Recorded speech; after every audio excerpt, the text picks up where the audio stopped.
TMC नेता कुणाल घोष ने ऐसा दावा किया है जिससे पश्चिम बंगाल से लेकर दिल्ली तक की सियासत गर्मा गई है।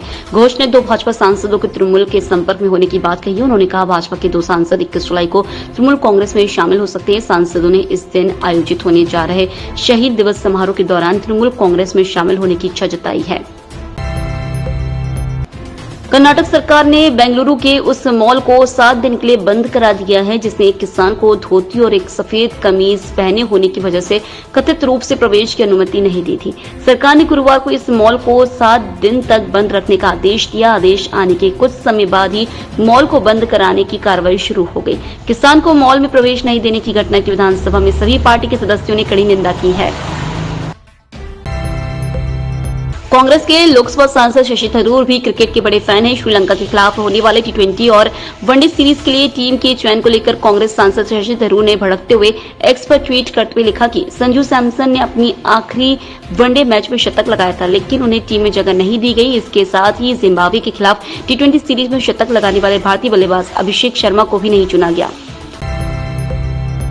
जम्मू कश्मीर में डोडा जिले के वन क्षेत्र में आतंकियों की ताजा हरकतों के बाद सुरक्षा बल मुस्तैदी के साथ आतंकियों की तलाश में लगे हुए हैं। सुरक्षा बलों ने 4 सैन्य कर्मियों की जान लेने वाले आतंकियों की तलाश में अपना सर्च ऑपरेशन 5वें दिन भी जारी रखा है। इस बीच डोडा से आतंकियों के एक मददगार शौकत अली को दबोच लिया गया जिसने आतंकियों को कई सुविधाएं उपलब्ध कराई थी। गोंडा में चंडीगढ़ से डिब्रूगढ़ जा रही डिब्रूगढ़ एक्सप्रेस हादसे का शिकार हो गई। यह ट्रेन गोंडा से करीब 25 किलोमीटर आगे पटरी से उतर गई। हादसे में 2 लोगों की मौत हो गई जबकि 31 लोग घायल हैं। पिछले 1 साल के अंदर कई रेल हादसे हुए जिसमें सैकड़ों लोगों को अपनी जान गंवानी पड़ी। बीते 1 साल में लगभग 7-8 बड़े ट्रेनें हादसे हुए हैं जिनमें करीब 400 लोगों की मौत हुई है।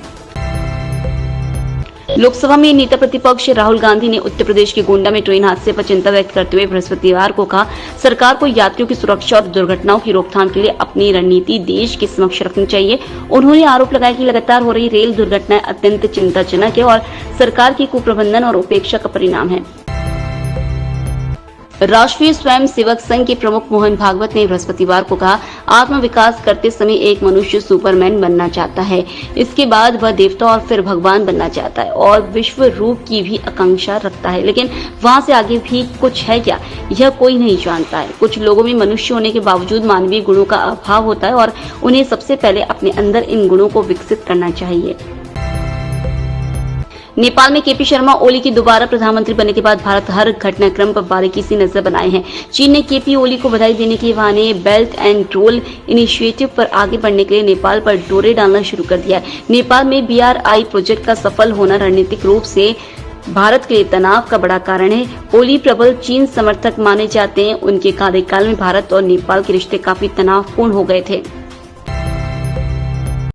भारतीय टीम को अब श्रीलंका का दौरा करना है जहां पर उसे पहले 3 मैचों की टी20 और उसके बाद इतने ही मैचों की वनडे सीरीज खेलनी है। वनडे सीरीज के लिए घोषित हुई टीम में ईशान किशन को एक बार फिर से नजरअंदाज किया गया है। इसका सबसे बड़ा कारण उनका सिर्फ IPL में ही खेलना माना जा रहा है। इसी के चलते उन्हें टीम इंडिया के सेंट्रल कॉन्ट्रैक्ट लिस्ट से भी बाहर कर दिया गया था। ग्लोबल मार्केट में कल सोना लाइफ हाई से $40 गिरकर $2,450 के नीचे आ गया तो चांदी 1% फिसलकर $30 के पास आ गई थी।